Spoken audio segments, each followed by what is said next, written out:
Well, hello and welcome to the Grace Hour Show, a Christian program that takes a dive into our daily challenges and helps us learn our faith in a practical way.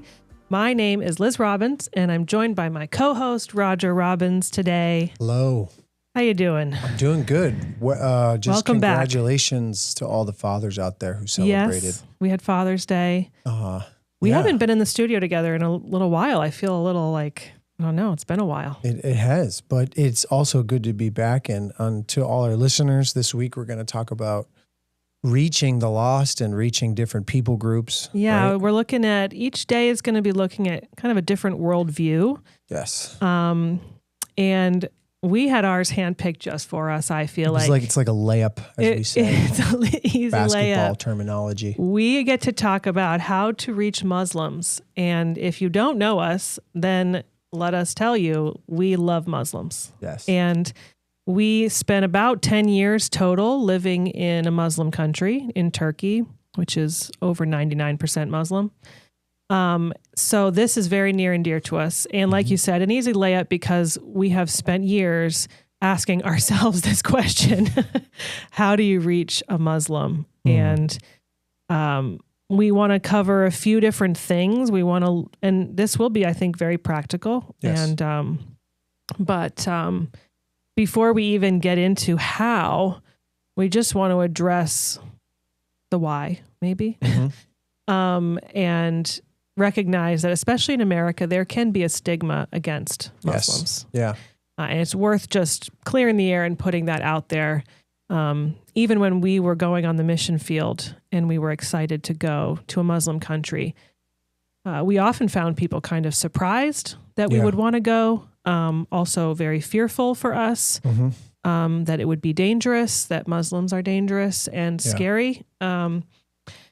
So maybe it's worth just talking about that for a minute. And then also like the kind of, what was our like, our... Do you want me to give them the outline? The outline, yeah. All right. We got an outline. Actually, I think people like hearing the outline. Give the listeners an outline. Yeah, so we want to look at stigma around Islam and why people may be intimidated by it and how we can think differently. And then we also want to look at some common arguments or rebuttals that you're going to hear from a Muslim if you were to broach the topic of faith with them in Christianity, and go into that a little bit. And then also give people some good resources or tips for how to move forward in the conversation. I think we're going to fill 45 minutes real quick just with that. And then we also just, with just stigma. And then we'll try to, pepper in there some personal testimonies of opportunities we've had, conversations we've had with Muslims, and the amazing privilege that we've had to lead Muslims to the Lord, which is amazing. Okay, so stigma, let's get to it. I mean, I don't know about you, but if you looked in the mirror, we also give off our own stigma. Like you got to think about people from another country, the way they look at you. They also have a stigma towards you and towards Christians. Yes. So I think it's also eye-opening to just flip the script to start with and be like, the way you operate, the way you drink large coffees, and like Hollywood. Your culture and your Western pseudo-Christian religion, it's a stigma to them. And that's what I found very eye-opening when I first went to Turkey.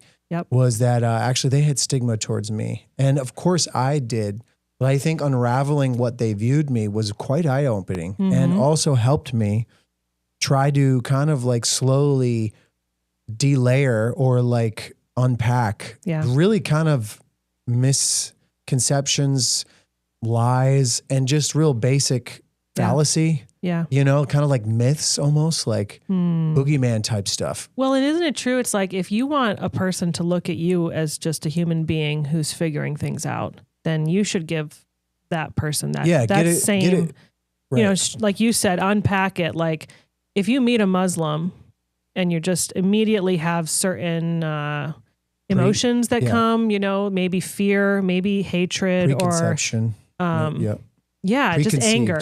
These are like emotions that'll come at you. Yes. September 11th, terrorism. These are things that have affected the way that we view a massive group of people. And I think that's maybe shifting over the years, but I know for sure when we were heading out on the mission field, that was still very real. That anger, I would say anger. And so when we went to Turkey, I remember realizing that Muslims think that Christians are immoral. Mm-hmm.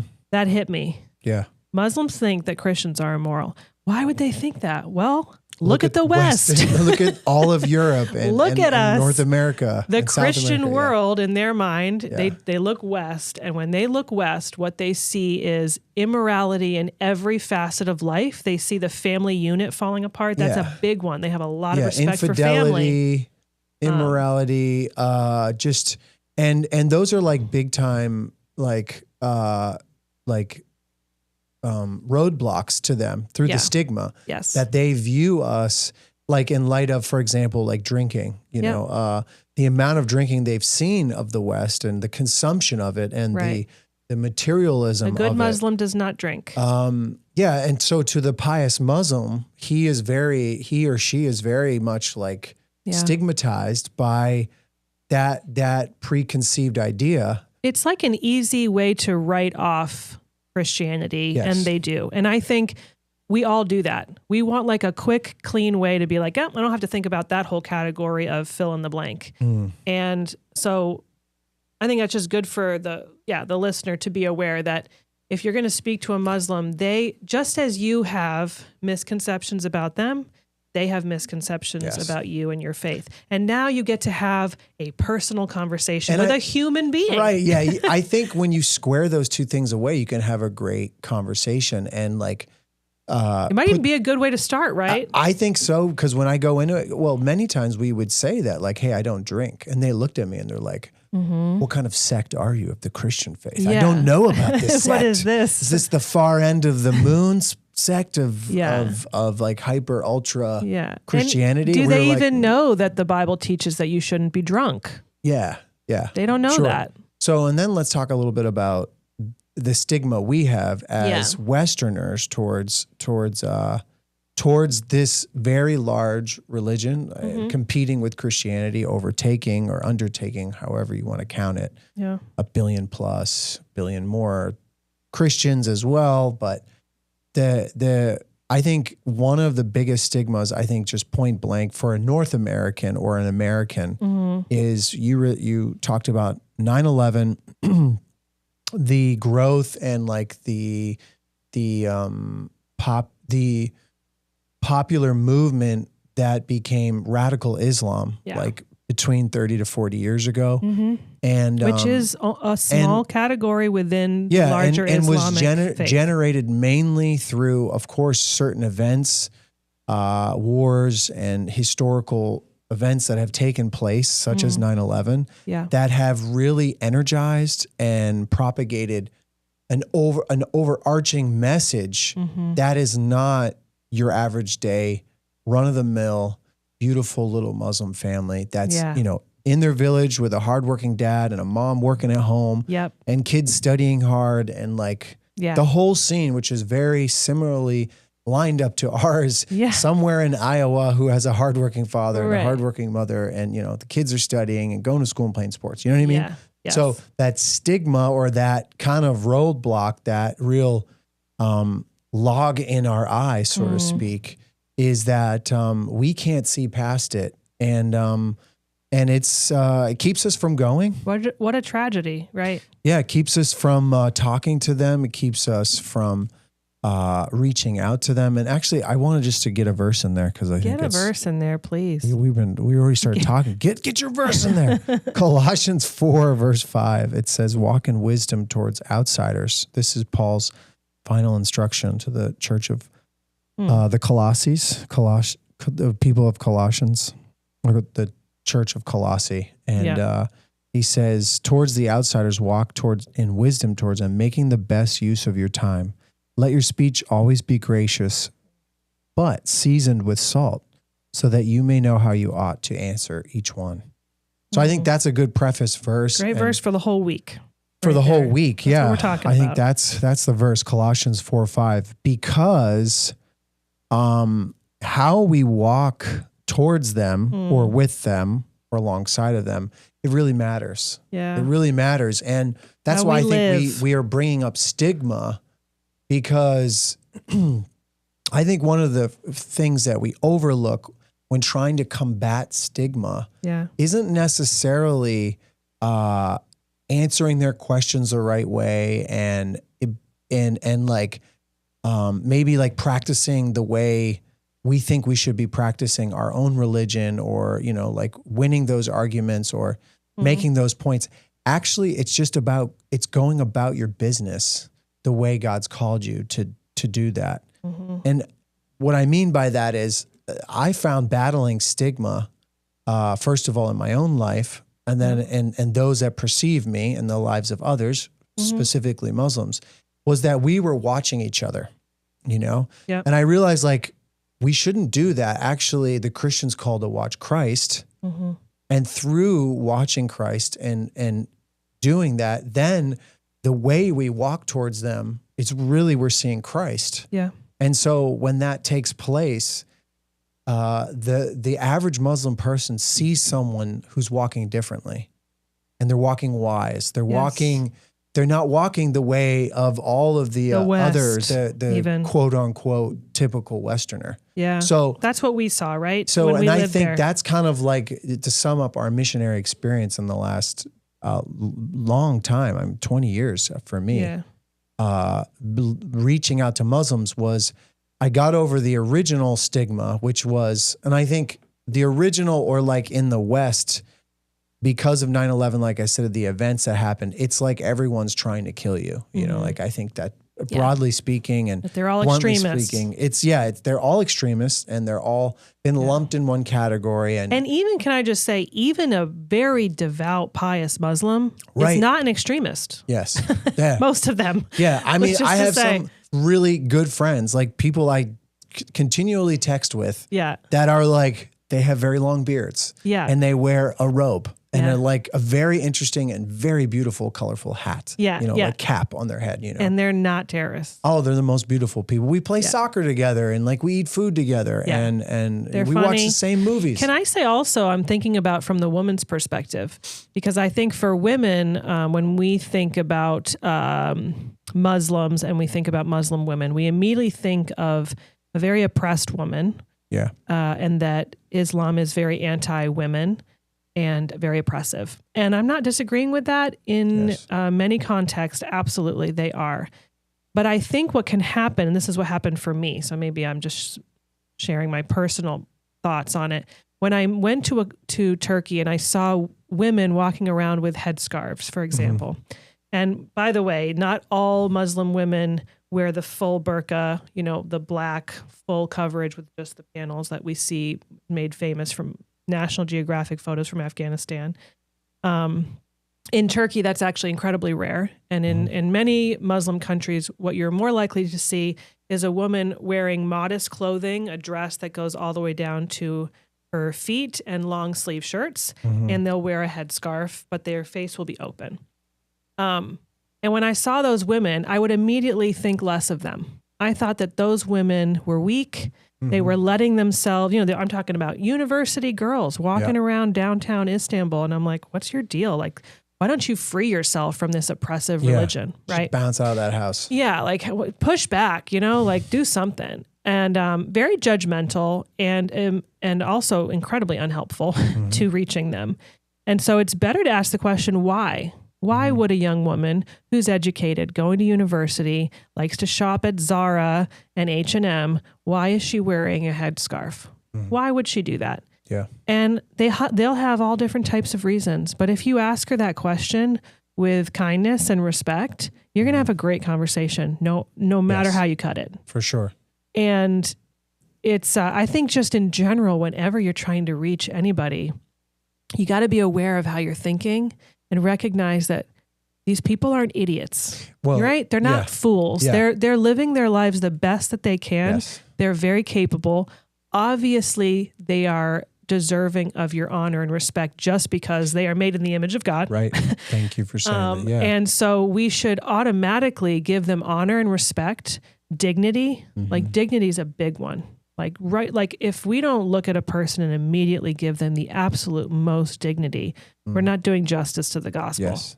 And I think to your point about questioning the why, asking why, that's basically saying, I care I'm thinking about it. Like, I want to know what God's mind is on this, or what are they thinking? Yeah. Many times I think it's very possible that we can go into a more fatalistic approach, which is we don't ask and we just kind of lump them together. We let the stigma take over. Yeah.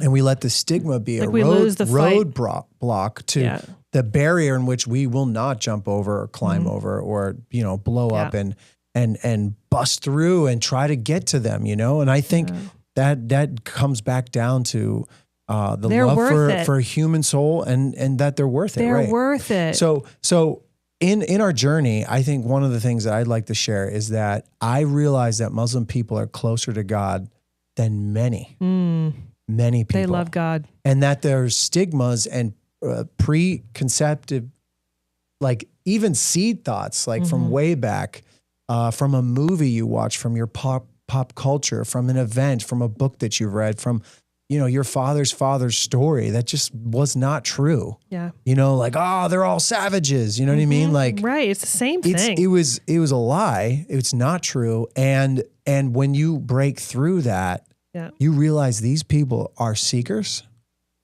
They're real about their faith, and they're really trying to look for God. Yeah, and they have like something awesome to commend. They have a fear and a respect for God that the West is lacking. Yes, and it's good to dignify them by recognizing that. Yeah, the West lacks respect. Honor for God. Amen to that. And of course, like they go further, and it's like it's moved in a way that is like can be like persuading, and that fear of God is also like under a cloud. Yes, a dark cloud. Right, like Islam means submission. Yeah. So I think that it's really eye-opening that if you can let that happen. So what are some of the ways we can get over stigma? I think another one is, and maybe we can talk about this later, but just like answering the question of how do we address our stigmas, and we can move into this next one, which is like, what do we know about Islam? Yeah. What do we know about the people that we're trying to reach? Yeah. Like rule number one is like, we got to learn everything we can about them. Yeah.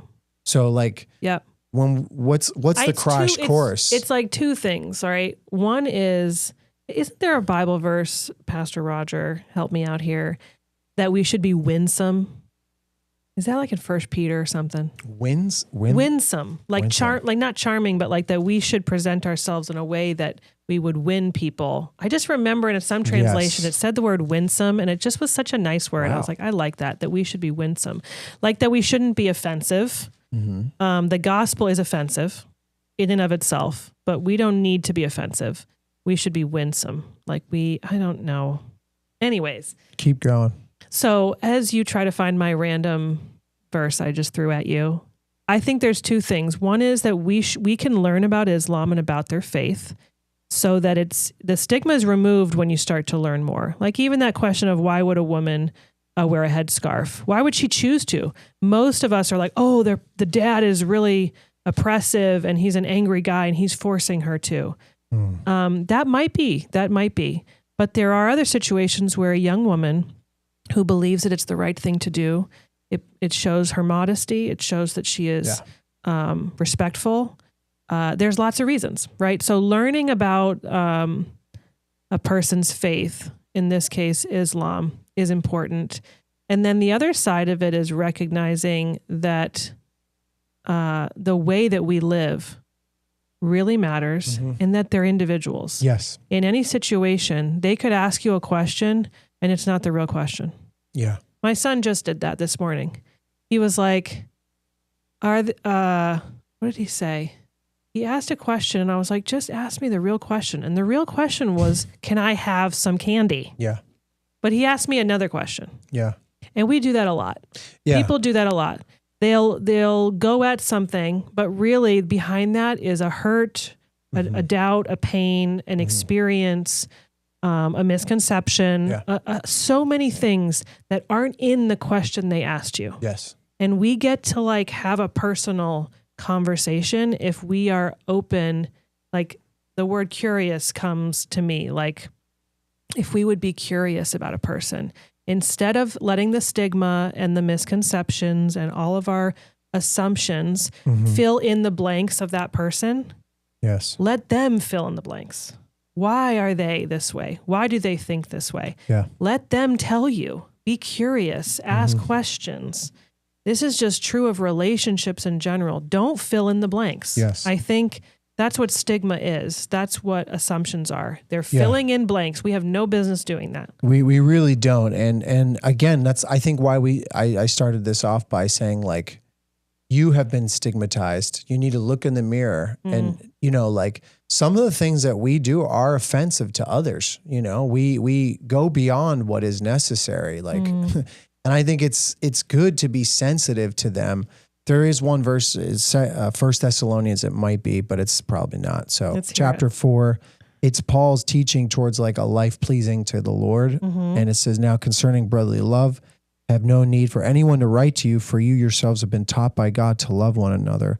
For indeed, this is what you are doing to all the brothers throughout Macedonia. He's talking about like the whole country itself.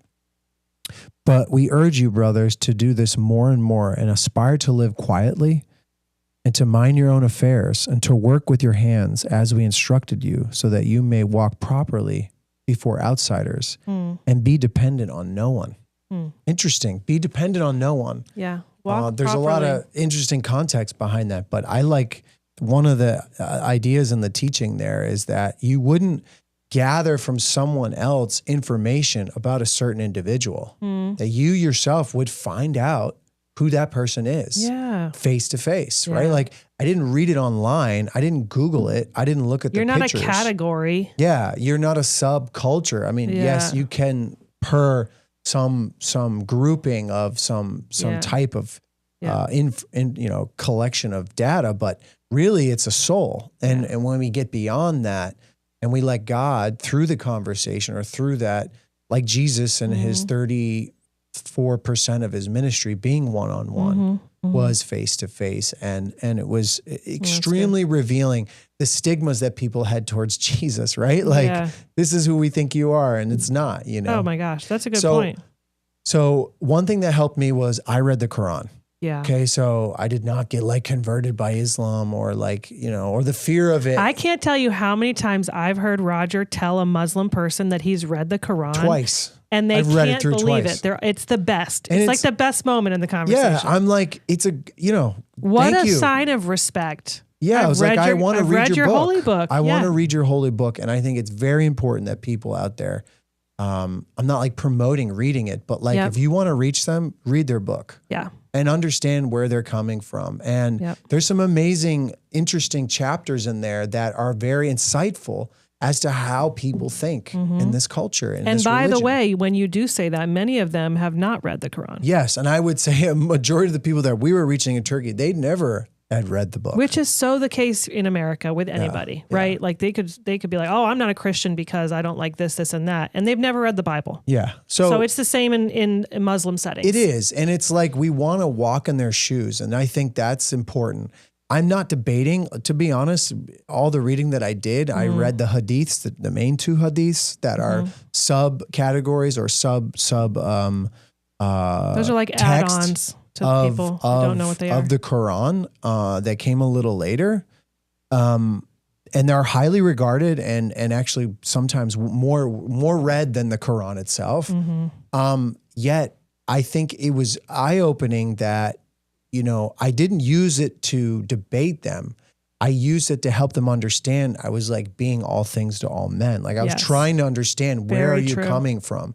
You know, where in the story did we go from, you know, there's Isaac and then there's Ishmael, right? Yeah. Like, why is their story different? You know? So I read that portion in their book. So and about Mary, you know, and Jesus, he's mentioned in the Quran. Yeah, there's some eye-opening things about how beautiful the birth of Mary is actually. Of Jesus is. The virgin birth. In the Quran. So I think ultimately taking that step towards learning and then also a historical journey. So there's the like a textual journey, right? Yep. And then there's like the historical journey, like for me, like learning about Turkish culture, where that Right. people group came from, right? Like, because before that, people that we were trying to reach, we understood that they weren't Muslim before, right? Like that they were conquered. nomadic, came from Central Asia. So like understanding that gave us great insight into understanding them. And I have to admit that I was completely fooled before because of my stigma. Yeah. It kept me from getting on a learner's journey, like having that type of posture towards reaching them. Like, because I was kind of like proud and just kind of like judgmental, I lost the lack. I did not have the lack of knowledge and wisdom I needed to walk towards them. Yeah. And I think, I have seen in our times, like in conversations, when you say you've read the Quran, the whole point of you saying that is to get them to read the Bible. Yes.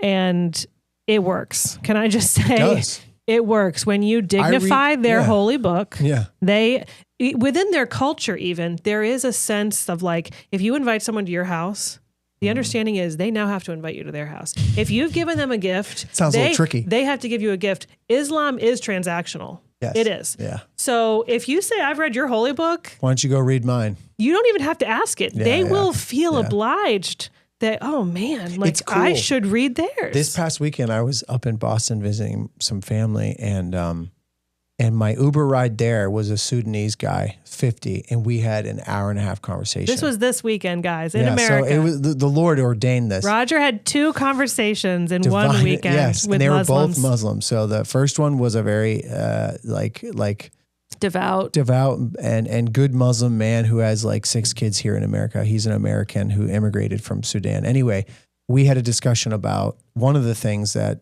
Islam professes and says is that Jesus is not God, and he did not say that he was God in the Bible. Yeah. So I brought him through the New Testament and specifically the book of John in 3 different areas where he did. So he's like, I'm reading it out loud. And he's like, I agree with that. I like that. I agree with it. It was amazing. Like we got to a place where he was like, I see eye to eye with you. Cause his whole thing was like, I want common sense. Just give me common sense and I'll agree with you. Yeah. And and then he's jotting down like, oh, okay, John chapter 8, John chapter 10, John chapter 17. He's writing it down. He's like, I'm going to read this. Just in case you missed it, like this is the most common argument or kind of pushback you'll get from a Muslim is that Jesus can't be God. Yeah. Which is like most people. And then the Bible is corrupt. The Bible has been changed. It can't be trusted. That's when we hear a lot. Yeah. And then probably, I mean, Jesus didn't die on the cross, I think is one. Yep. They don't believe he died on the cross. And then I think that he's a prophet is of course their understanding of Jesus. And then I think ultimately, like that God can't have a son. It's not possible. Yeah. The concept of the Trinity in general is also, they consider that to be very blasphemous because it suggests like polytheism, like that there is more than one God. And in Islam, God is one. There is only one God. Right, and that we would paint a picture of God and of Jesus is also very blasphemous. So I think that conversation was really good in the sense that I was very patient with him. I let him do all the talking. He rattled off for me like, this is what we do in Islam, and this is my sect. And again, there's many sects of Islam, which is worth listening because not all Muslims are the same. Yeah, there are so many different types. He educated me on the way he thinks about like the way they build their mosques. He was saying like one of our folklores is that a righteous child, a young child, is the one that lays the first pebble or stone. It's like kind of like a tradition. Whoa, that's really cool. That lays the foundation to the jami, to the mosque. It's like the perfect Lamb of God is the cornerstone. And it was so great because like as he's saying it, we're just like, wow, like this is so like there's a bridge for this. There's a bridge. And he opened the door for it. And I think many times when we're trying to evangelize, we think that we need to win, or we feel the pressure that we need to win, or hold up the shield of Christianity like defend Christianity. Yeah. And many times I'm actually very apologetic. Actually, sometimes if people come at me, like different people of that religion come after me with like, well, you guys, Jesus said, I came with the sword, right? Like I didn't come for peace. They quote that verse a lot. Yeah. And they accuse us of like, and they mention the Crusades. Starting the Holy Wars. Yep. I say, you know what? The Crusades. We are 100% wrong.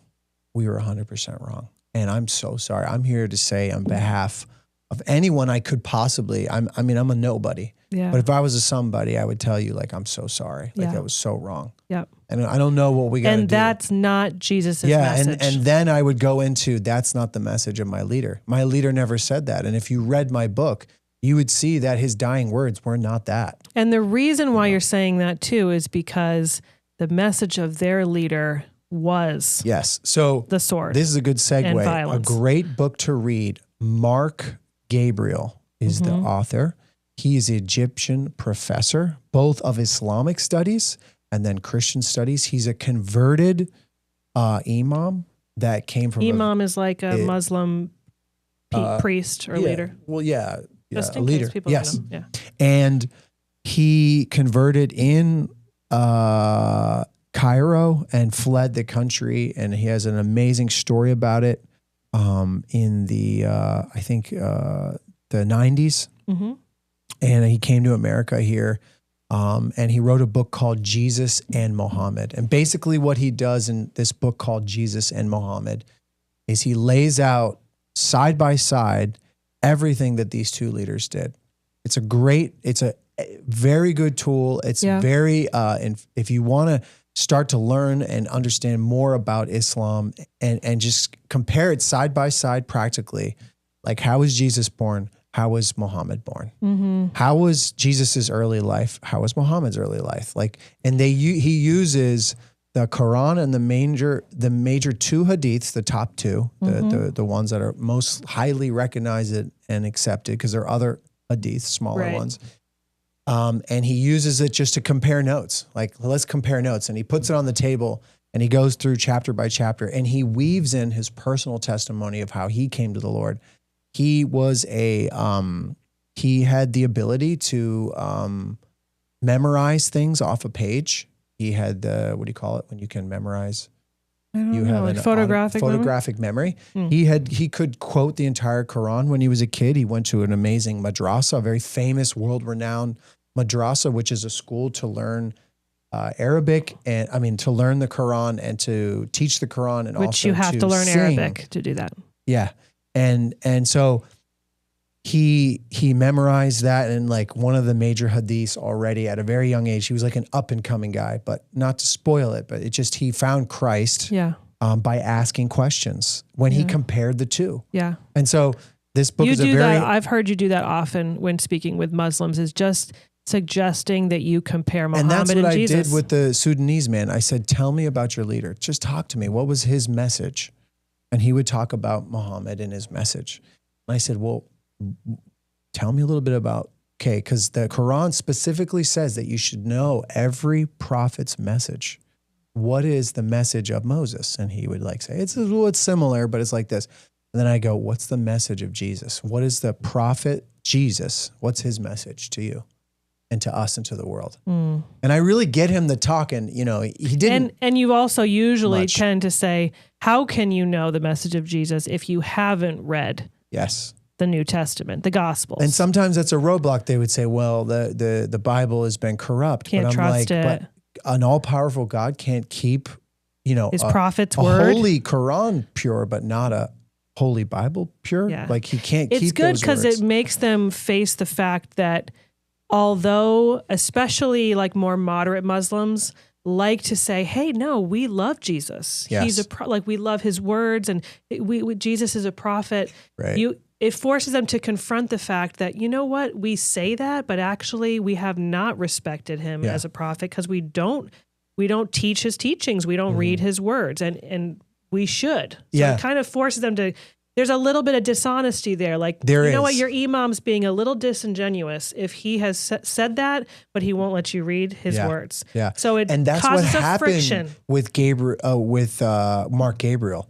He got so conflicted by what his teachers were telling him that he was forbidden to read the Bible. Because that's what happens. But he's like, well, wait a minute, the Quran, I've memorized it. I must know his message. How can I know his message? I know nothing about the man's message, Jesus, right? So I think that's a beautiful like train of thought as you walk through it with someone. You let them do the talking. Yeah. Let them share their faith. Let them share their journey and see where God can like maybe open a door to just, and again, remember, I think we've talked about this before. I've cited that book by Kokel called Tactics. Yeah. Yep. And it's all about putting a stone in their shoe. Yep. A little in the shoe. Pebble in the shoe. That's all Little it is. Friction. Like I didn't set out to evangelize anyone. I wanted to show them, we want to show them Christ. And that's what every dear missionary and the Christian really is called to do. Yeah. Is just to put to those who are lost, it's to give them the gospel, but we have to do it in bite-sized chunks.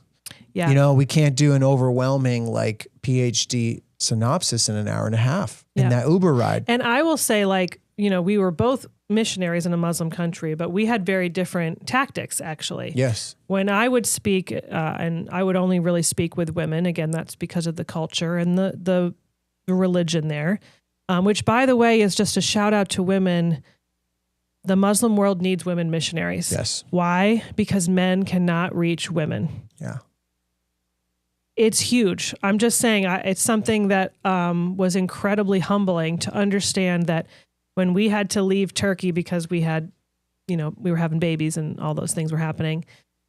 Like my place there was important. Mm-hmm. Your place was important too, but there's women and they can only be reached by women. Yes. So just to like encourage women, and they're there and they are amazing. Yes. Amazing women. It's a good point. Who love God and want to know him, and you could tell them about Jesus. Yeah. So, okay.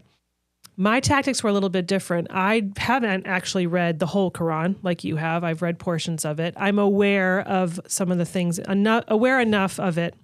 But oftentimes my conversations with women, Muslim women, was first of all to figure out what type of Muslim are they?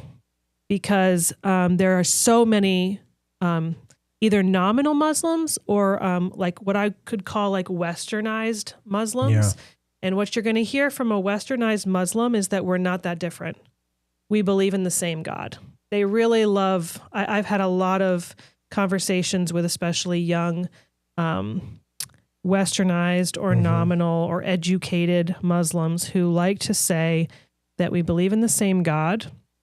We just have slightly different, you know, ways of viewing him.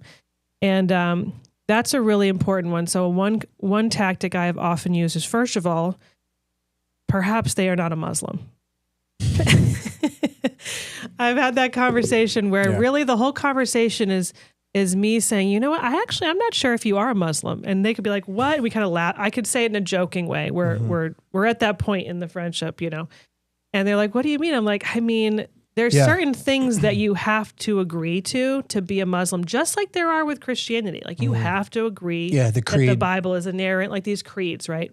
There are certain creeds to being a Muslim. Yes. That a lot of these people, when you actually lay it out for them, they're not. Right. The 5 pillars of Islam. Yes. Many of them are not even close. And then the question then is, okay, if you're not a Muslim, then what are you? Mm-hmm. And that's a really fun place to be. That's a great.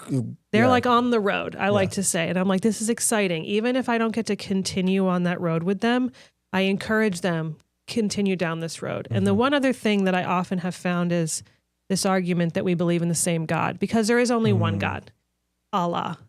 And so you believe in him too. You just have a different name for him. They love that.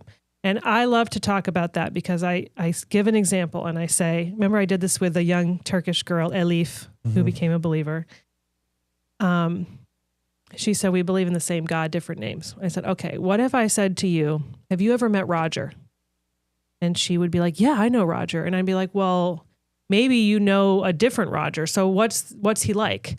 And she starts to describe him. Well, you know, he grew up in Spain and he ended up becoming this and he went to university here and this is what his personality like. And I'd go, oh, wait. That's not the same Roger. Yeah. We don't know the same Roger. Yes. And as soon as I said it to her, she was like, you could just see this like thing happen on her face. And it was just like, I think it was the Holy Spirit that it was just beautiful because God is a person, like he can be known. He has attributes. He has characteristics. He has done things and said things. Yes. He really has. And you can really know him. And it's possible that you know Allah and you don't know the one true God, this one who is real and has done things and can be known. And so that's just it has provided me with great conversations to just gently suggest that there actually is one God, but it's possible that you don't know him. Yeah. And don't you want to know him? And one thing in a brief study of Islam is that they are taught that God is distant. He's far, far away. He is not a part of the everyday life. He's not a part of the tragic car accident. He's not a part of like the miscarriage and the divorce and every tragedy and everything that's happened. God is not there. That is very much part of the philosophy and the theology of that religion. Yep. God is distant. Whereas when you bring in the God of the Bible, the God of the Bible, when you bring in Christianity, it's the exact opposite, right? So different. Like I want to start. Yeah. So that part of it is really powerful. I think when you can learn to share that, when that moment comes when they are like, God is distant and he is angry and he is behaving also badly. Like that he is fickle, like the God of the Quran is fickle. He can actually change his mind. Well, that's another great thing to learn is about their eschatology and what it's like to meet God in the afterlife. There's this thing called Qadar. It means destiny in the Arabic. Yeah. And it's a place where every person will be weighed in the balance of Allah. Yeah. And whether you go to the right or the left is up to him. Inshallah. So, and inshallah is if God wills. So the idea is it's up to him. And no matter no matter what we do if I maximize everything I do in the 5 pillars of my faith and I do my Hajj and I do everything, that I would find a good standing with Allah. But actually, when you look at it, you see that they hang in the balance between what Allah says and doesn't say, or what Allah chooses or doesn't choose. Yeah. So it is very fickle, and that casts that type of fear over them and that distance from God. So bringing Christ into the picture and showing them that, like, actually, no, God wanted to be a part of, and he was with you in this, and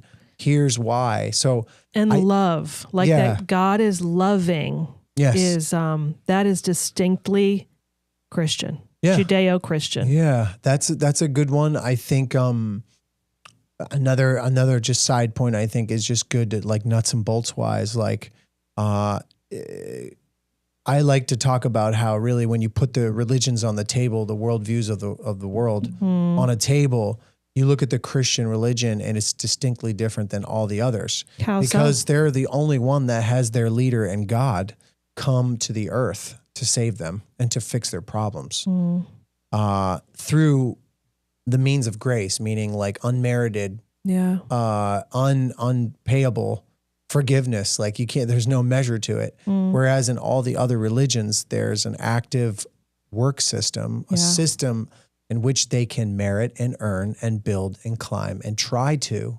possibly, quite possibly, maybe not. We have no idea. To the best of our abilities, it's up to him. Even with all the effort, attain heaven, attain salvation. So I think that's also a good, like, you just put that on the table and be like, so why is Christianity so different? And many times you got to show them, right? Many times I would go into like really simple things like, how do you fix something that's broken? Like, how do you do that? You know what I mean? Like, do you just like a computer, do you or ask how the does computer someone that's dirty get himself clean themselves with their dirty hands? Like if you are going to die dirty and go to Allah, how is he going to make you clean? Yeah. And when the Quran says specifically that you will be rejected. So where's the process? Someone's going to have to pay for what you did. Yeah. And someone's going to have to provide some sort of cleansing power to make you stand righteous. Which I think is one of the things I find refreshing when speaking to Muslims is they actually understand that they're sinners like a lot more than the West. I think, yeah, it's a great kind of refreshing, honestly. It is like, we don't have to beat around the bush with that one. We no. both go like, we're sinners. And they're like, yes. They're like, absolutely. It's like true. God's wrath. Refreshing. Yeah, we deserve it. So here's another thing that, because we were running out of time. One thing I wanted to say, you kind of mentioned it, is don't expect that you're going to like lead a Muslim to the Lord the first time you talk to them. And that's maybe true of anybody. Let's just say that. How about just don't expect that ever?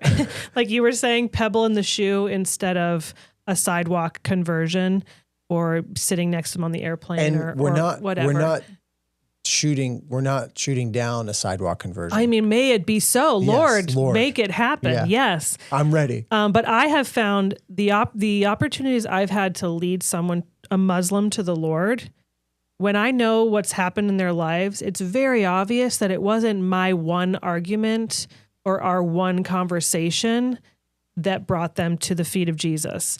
It was a lot more that they had maybe somebody.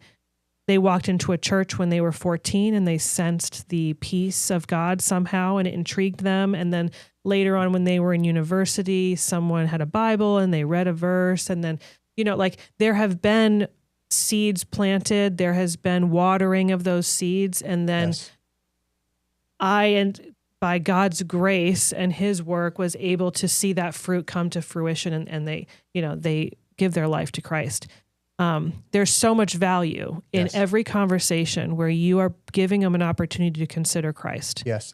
And how could that play out here in America? Let's just talk about that for 1 second. Yeah. Like I knew Saudi young guys that were going to community college learning English. I remember that. We had a teacher here, she's still teaching, and she tells me every once in a while, hey, we're going to have a hangout. We're going to go to one of their restaurants, and we're going to sit with them and just hang out and eat their food. First of all, their food's awesome. Yeah. From all these amazing Nobody's going to countries. suffer. Yeah. Like in Oman, they put the slow cooked meat in the ground under these coals, and they let it slow cook for 24 hours. Go. Like, you think we thought about that here in Texas with our barbecue? No, they did first, well before we did, thousands of years ago.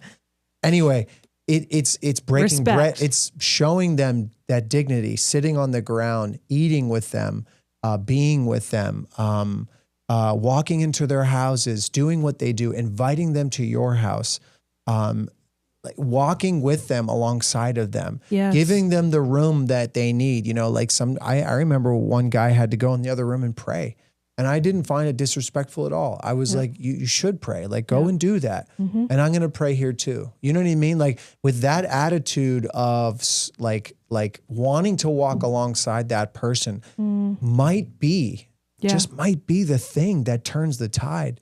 And letting them into your life and going into theirs. Because the opposite is usually more the case, which is the cold shoulder, which is the like shutting down and the barriers. Well, there's the stigma, right? I can't go. I can't invite them to my house, or I can't go to their house. What would that be like? And then with that, like get into those communities, talk to those women, even if they're covered. Yes. Like ladies out there, don't be scared. Like they're sweet ladies that you probably would find more things in common than not. Yes. And I thought the same thing about the guys. Many times I was like, oh, these guys are on the other side of the moon compared to me. But actually, as I got to know them, we had a lot more in common. Yeah. We had many of the same experiences, many of the same things that happened in our life. Yeah. And then I would say, just as if you could go a step further, is like take a trip to a Muslim country. If you have the privilege, if you can save the money, do it. Go with a missionary. Yeah. I will take you. I'm happy. I'm here to like take anyone on a trip. Well, we have friends and contacts in Oman.